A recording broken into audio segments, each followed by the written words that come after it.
वो शायद 20-21 साल की होगी। हम सब के बच्चे हैं। हम सोच सकते हैं कि अगर हमारी बेटी के साथ बार बार बलात्कार हुआ और फिर जब वो अपनी लड़ाई लड़ने के लिए गई तो उसको जलाकर मार डाला गया होता तो हम पर क्या बीतती। मैं उस बच्ची के पिता से मिली। उसके खेत जलाए गए थे, उसके भाइयों को पीटा गया था, उसके पिता को बाहर से घर के बाहर घसीट कर मारा गया था। उस पिता ने मुझे बताया कि बेटी, मुझे न्याय चाहिए। मेरी बेटी अपने एफआईआर को दर्ज करने के लिए जब जिले में गई तो उसको मना किया गया, अगले जिले में जाना पड़ा उसे। वो रोज सुबह 6 बजे उठकर तैयार होकर अकेली अपने मुकदमे को लड़ने के लिए अगले जिले में ट्रेन से जाती थी। उसके पिता ने मुझे कहा कि मैंने उससे कहा, बेटी अकेले मत जाओ, छोड़ दो ये लड़ाई। लेकिन उसकी बेटी ने उसको जवाब दिया कि नहीं पिताजी, मैं अकेली जाऊंगी, मैं लड़ूंगी, ये मेरी लड़ाई है, मैं इसको लड़ूंगी। ये लड़ने की क्षमता, ये हिम्मत उस लड़की को और करोड़ों भारत की नारियों को हमारे संविधान ने दी। आगरा में मैं अरुण वाल्मीकि के घर गई। अरुण वाल्मीकि पुलिस स्टेशन में काम करता था, सफाई का काम करता था। आप सोच सकते हैं हमारी तरह उसका भी परिवार था। नई नई शादी हुई थी, 2-3 महीनों का बच्चा था। पुलिस स्टेशन में चोरी हो गई। चोरी का इल्जाम उस पर लगाया गया। उसके पूरे परिवार को उठाकर पुलिस स्टेशन में ले गए। आप हंस रहे हैं, लेकिन ये गंभीर बात है। और क्या गंभीर बात। शर्म करो, शर्म। अरुण वाल्मीकि को पीट पीट के मार डाला, उसकी बीवी को पीटा, उसके पिता के नाखून निकाले, उसके पूरे परिवार को पीटा गया। जब मैं उस जवान महिला से मिलने गई जो अभी अभी विधवा हुई थी, तो उसने मुझे कहा कि दीदी, हमें सिर्फ एक चीज़ चाहिए, हमें न्याय चाहिए और हम इस न्याय के लिए लड़ते रहेंगे, चाहे कुछ भी हो जाए। ये हिम्मत उस महिला को हमारे संविधान ने दी। संभल के कुछ लोग आए थे हमसे मिलने जो मृतकों के परिवार के सदस्य थे। उसमें 2 बच्चे थे, अदनान और उजैर। अब सुनिए, उसमें 2 बच्चे थे, अदनान और उजैर। एक बच्चा मेरे बच्चे की उम्र का है, दूसरा उससे छोटा 17 साल का है। दर्जी के बेटे थे। दर्जी का एक ही सपना था कि वो अपने बेटों को पढ़ाएगा लिखाएगा, एक बेटा डॉक्टर बनेगा, एक बेटा भी सफल होगा अपने दूसरा बेटा भी अपने जीवन में सफल होगा। उनके पिताजी हर रोज उनको स्कूल छोड़ते थे। उस दिन भी स्कूल छोड़ने के बाद अपनी दुकान में चले गए। उन्हें पता नहीं था कि विवाद हो रहा है। उन्होंने भीड़ देखी, घर आने की कोशिश की तो पुलिस ने गोली से मार डाला। वो 17 साल का बच्चा अदनान मुझसे कहता है, वो 17 साल का बच्चा अदनान मुझसे कहता है कि मैं बड़ा होकर डॉक्टर बन के दिखाऊंगा, मैं अपने पिता का सपना साकार करूंगा। ये सपना, ये आशा उसके दिल में हमारे संविधान ने डाली। अध्यक्ष महोदय, हमारे देश के करोड़ों देशवासियों के संघर्ष में, अपने अधिकारों की पहचान में, इनकी कठिन से कठिन परिस्थितियों से लड़ने की अपार हिम्मत में और देश से न्याय की अपेक्षा में हमारे संविधान की ज्योत जल रही है। मैंने हमारे संविधान की ज्योत को जलते हुए देखा है और इसके साथ साथ ये भी समझा है कि हमारा संविधान एक सुरक्षा कवच है। एक ऐसा सुरक्षा कवच है जो देशवासियों को सुरक्षित रखता है, न्याय का कवच है, एकता का कवच है और अभिव्यक्ति की आज़ादी का कवच है। दुख की बात यह है कि मेरे सत्ता पक्ष के साथी जो बहुत बड़ी बड़ी बातें करते हैं, इन्होंने इन 10 सालों में यह सुरक्षा कवच, सत्ता पक्ष के मेरे साथियों ने ये सुरक्षा कवच तोड़ने का पूरा प्रयास किया है। संविधान में सामाजिक, आर्थिक और राजनीतिक न्याय का वादा है। ये वादा एक सुरक्षा कवच है जिसको तोड़ने का काम शुरू हो चुका है। लैटरल एंट्री और निजीकरण के जरिए ये सरकार आरक्षण को कमजोर करने का काम कर रही है। अगर लोकसभा में ये नतीजे नहीं आए होते तो ये संविधान बदलने का काम भी शुरू कर लेते। सच्चाई ये है अध्यक्ष महोदय कि आज संविधान बार बार इसलिए कह रहे हैं क्योंकि इस चुनाव में इनको पता चल गया कि इस देश की जनता ही इस संविधान को सुरक्षित रखेगी, कि इस चुनाव में हारते जीतने से इन्हें एहसास हुआ कि इस संविधान बदलने की बात इस देश में नहीं चलेगी। आज जनता की मांग है कि जाति जनगणना हो। सत्ता पक्ष के मेरे साथी ने इसका जिक्र किया। ये जिक्र भी आज इसलिए हो रहा है क्योंकि चुनाव में ये नतीजे आए। ये जाति जनगणना इसलिए जरूरी है ताकि हमें पता चले कि किसकी क्या स्थिति है और नीतियां उस हिसाब से बने। इनकी गंभीरता का प्रमाण ये है कि जब चुनाव में पूरे विपक्ष ने जोरदार आवाज उठाई कि ये जाति जनगणना होनी चाहिए तो इनका जवाब देखिए। इनका जवाब भैंस भाग भैंस चुरा लेंगे, मंगलसूत्र चुरा लेंगे, इनका ये जवाब था। ये गंभीरता है इनकी जाति जनगणना पर।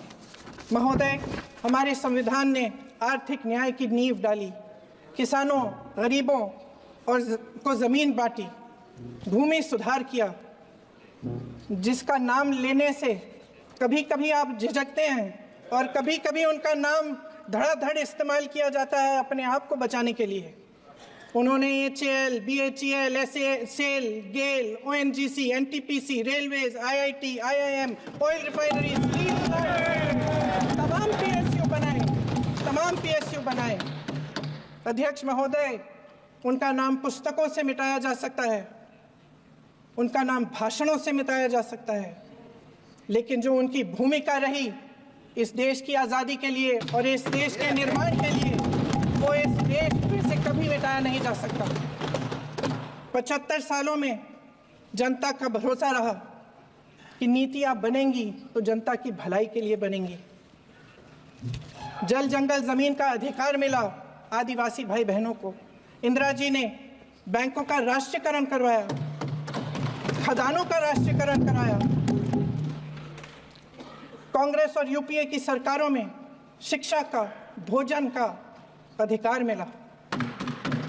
75 सालों में जनता का भरोसा मिला। पहले संसद चलती थी तो जनता की उम्मीद होती थी कि सरकार महंगाई और बेरोजगारी पर चर्चा करेगी, कोई उपाय निकालेगी, कोई रास्ता निकालेगी। लोग मानते थे कि अगर कोई नई आर्थिक नीति बनेगी तो देश की अर्थव्यवस्था को मजबूत बनाने के लिए बनेगी, तो भारतीय बाजार को मजबूत बनाने के लिए बनेगी, उनके भविष्य को मजबूत बनाने के लिए बनेगी। किसान और आदिवासी भाई बहन भरोसा करते थे कि यदि जमीन के कानून में संशोधन होगा तो उन्हीं की भलाई के लिए होगा। आप नारी शक्ति की बात करते हैं। आज चुनाव की वजह से शायद इतनी बातचीत हो रही है नारी शक्ति के बारे में, क्योंकि हमारे संविधान ने महिलाओं को यह अधिकार दिया, उनकी शक्ति को परिवर्तित किया वोट में। और आज आपको पहचानना पड़ रहा है कि महिलाओं के बिना, कि नारी शक्ति के बिना ये सरकारें नहीं बन सकती हैं। इसीलिए आज आप नारी शक्ति की बातें दोहरा रहे हैं। जो आप नारी शक्ति का अधिनियम लाए हैं उसको लागू क्यों नहीं करते? वो 10 साल बाद लागू क्यों होगा? क्या आज की नारी 10 साल इंतजार करेगी उसके लागू करने के लिए? क्या बात है, क्या बात।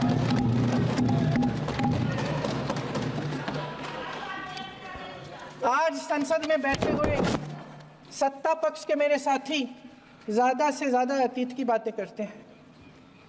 1921 में क्या हुआ, कब हुआ, नेहरू जी ने क्या किया।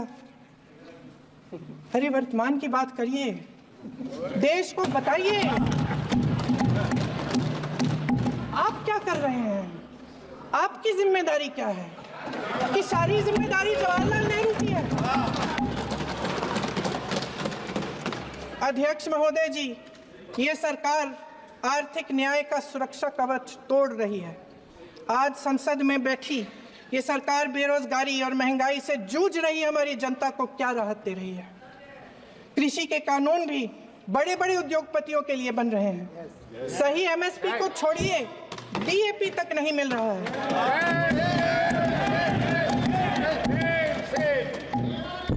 वायनाड से लेकर ललितपुर तक इस देश का किसान रो रहा है। आपदा आती है तो उसको कोई राहत नहीं मिलती। भगवान भरोसे है आज इस देश का किसान, उसको छोड़ दिया गया है। आज हिमाचल में देखिए, जितने भी कानून बने हैं वो सब बड़े बड़े उद्योगपतियों के लिए बन रहे हैं। हिमाचल में जो सेब उगता था, उसके जो छोटे छोटे किसान हैं वह रो रहे हैं, क्योंकि एक व्यक्ति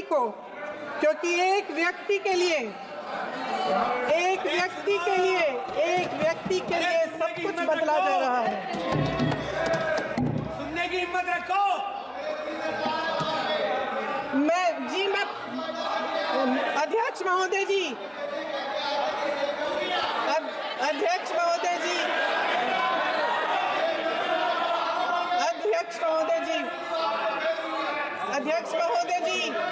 अडानी जी को सारे कोल्ड स्टोरेज प्रदेश की सरकार ने नहीं दिए। अडानी जी को सारे कोल्ड स्टोरेज आपकी सरकार ने दिए। देश देख रहा है कि एक व्यक्ति को बचाने के लिए 142 करोड़ देश की जनता को नकारा जा रहा है।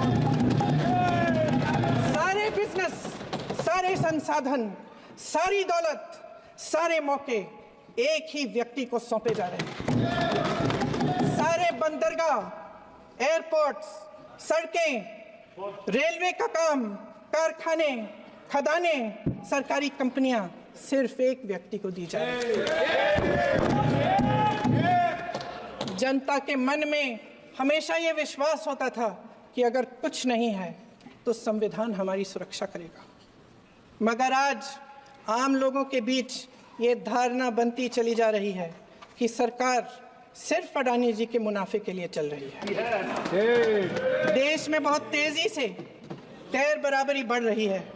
जो गरीब है वो और गरीब हो रहा है, जो अमीर है वो और अमीर हो रहा है।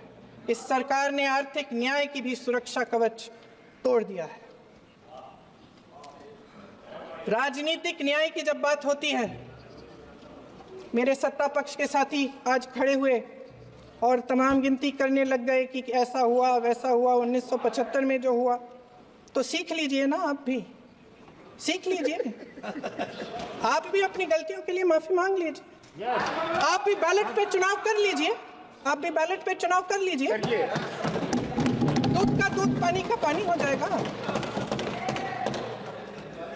आप राजनीतिक न्याय की बात करते हैं, सरकारों को पैसों के बल पर गिरा देते हैं। मेरा आग्रह है कि अपन संविधान में सकारात्मक बोले।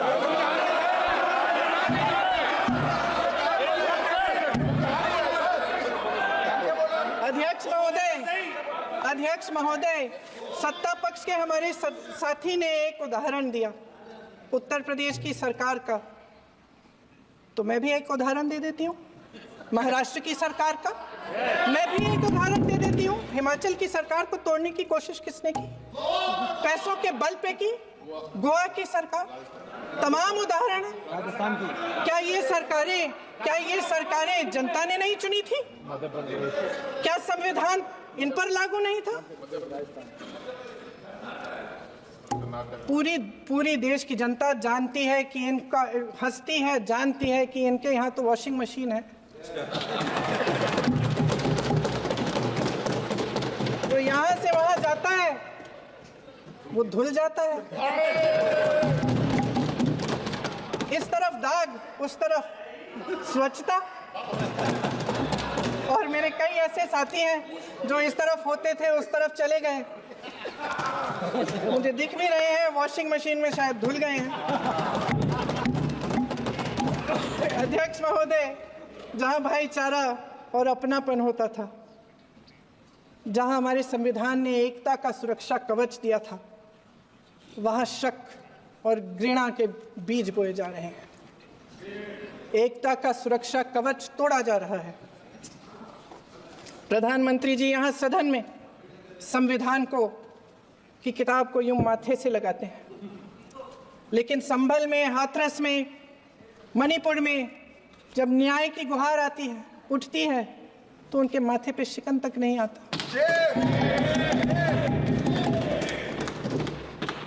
शायद समझ नहीं पाए हैं कि भारत का संविधान संघ का विधान नहीं है।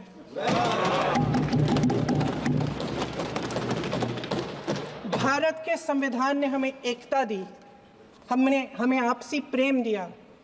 उस मोहब्बत की दुकान जिस पर आपको हंसी आती है, उसके साथ करोड़ों देशवासी चले। करोड़ों देशवासियों के दिल में एक दूसरे के लिए प्रेम है, घृणा नहीं है।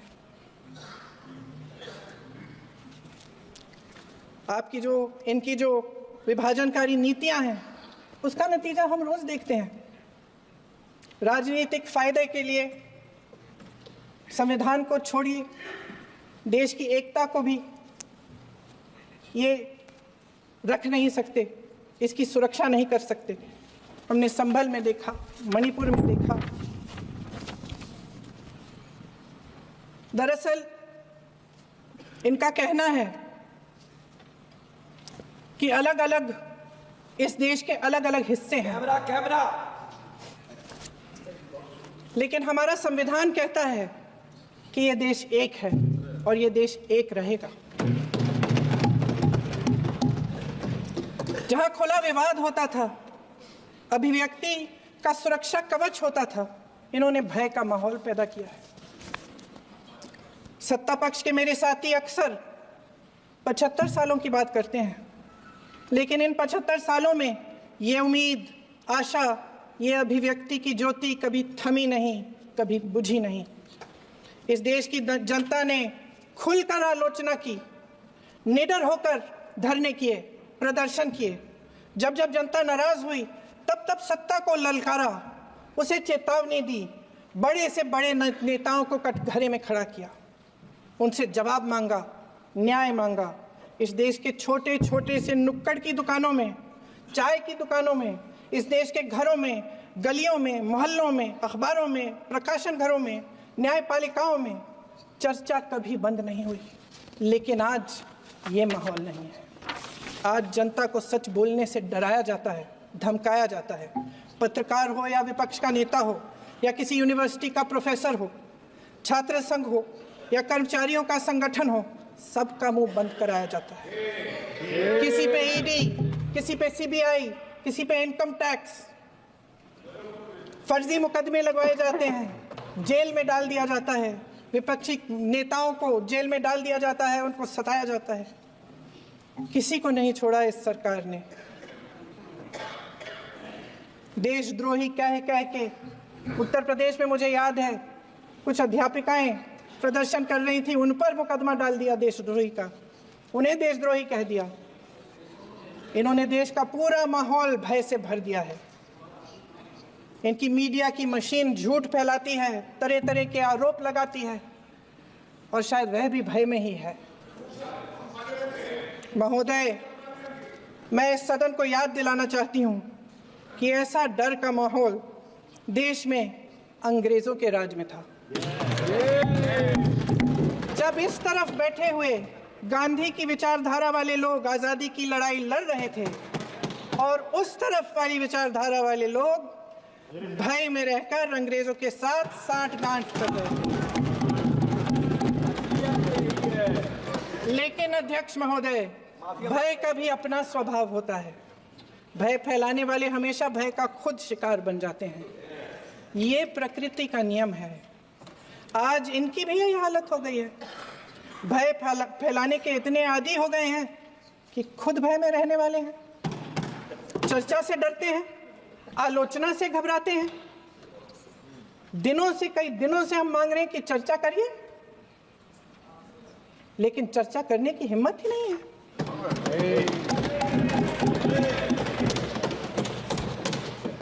एक कहानी होती थी अध्यक्ष महोदय, शायद बचपन में आपने भी सुनी होगी।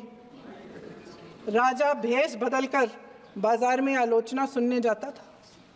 ये सुनने जाता था कि प्रजा मेरे बारे में क्या कह रही है, मैं सही रास्ते पे चल रहा हूं कि नहीं। लेकिन आज का राजा, भेष तो बदलते हैं आज के राजा, शौक तो है उनको भेष बदलने का, लेकिन ना जनता के बीच जाने की हिम्मत है और ना आलोचना सुनने की। महोदय, मैं तो सदन में नहीं हूं।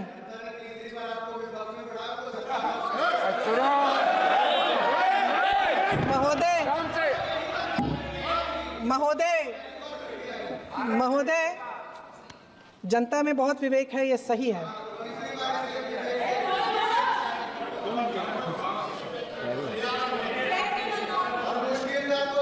अच्छा महोदय, मैं सदन में नहीं हूँ,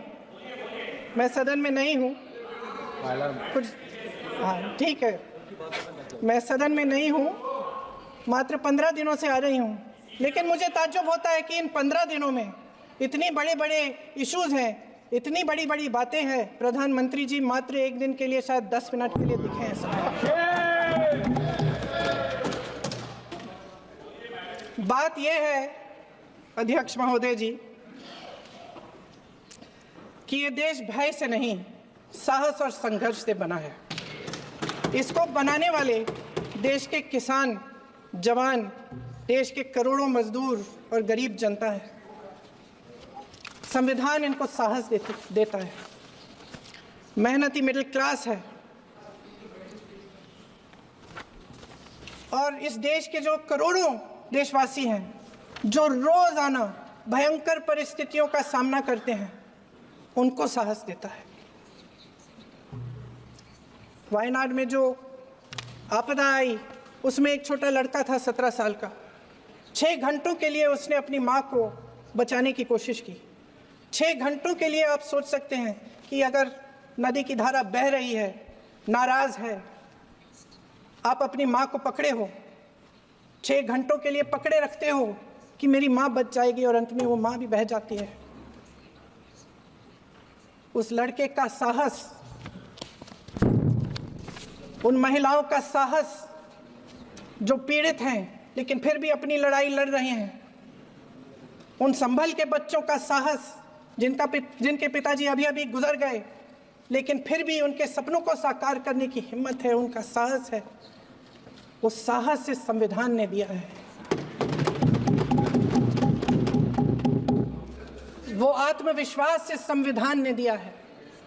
ये देश भय से नहीं चल सकता, ये देश साहस से ही चलेगा।